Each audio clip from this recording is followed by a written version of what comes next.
ఇప్పుడు మీరు కలర్ఫుల్గా ఉన్నటువంటి ట్రైన్ని చూస్తారు. ఎంత కలర్ఫుల్గా ఉందో బుల్లెట్ ట్రైన్ ఉన్నట్లే ఉంటుంది. ఆ ట్రైన్ పేరు కూడా మీరు ఇప్పుడు చూడబోతున్నారు మరికొద్ది క్షణాలలో.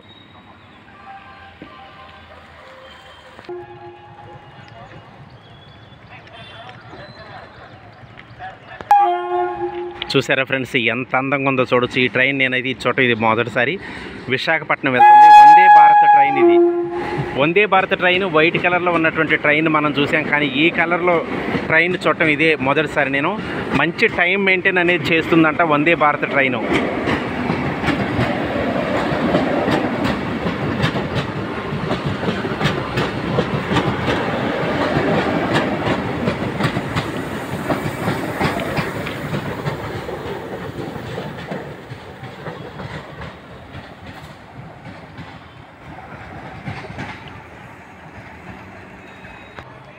ఈ వందే భారత్ ట్రైన్లో మీరు కనుక ప్రయాణం చేసి ఉంటే తప్పనిసరిగా కామెంట్ చేయండి.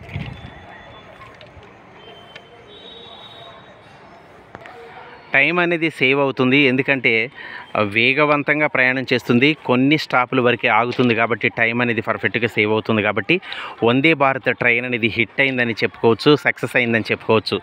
ఎందుకంటే వందే భారత్ ట్రైన్ వల్ల 2 గంటలు సేవ్ అయ్యేటటువంటి అవకాశం ఉంది. అదే మినిమం 10 అవర్స్ పట్టేటటువంటి జర్నీ 7 అవర్స్ 8 అవర్స్లోనే తీసుకెళ్తుంది అది. అందుకని వందే భారత్ ట్రైన్ అనేది సక్సెస్ అయిందని మనం చెప్పొచ్చు.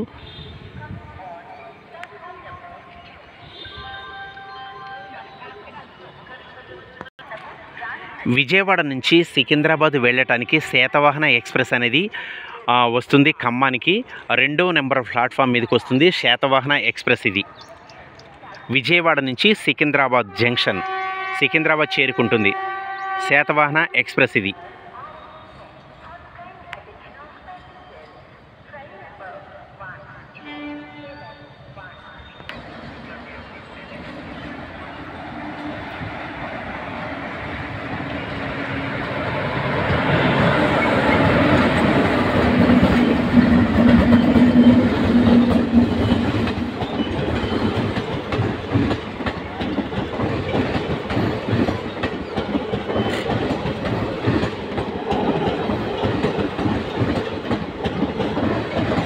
మీరు చూస్తున్న ట్రైన్ శాతవాహన ఎక్స్ప్రెస్. ఇది విజయవాడ నుంచి సికింద్రాబాద్ చేరుకుంటుంది.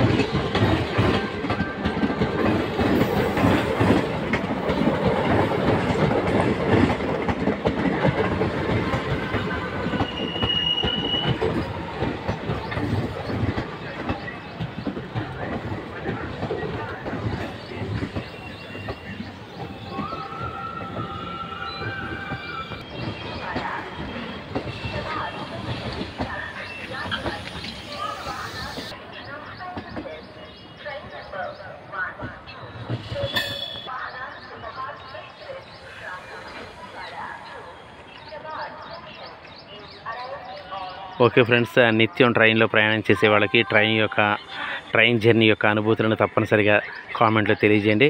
వీలైతే నచ్చితే లైక్ చేయండి. Thank you so much friends.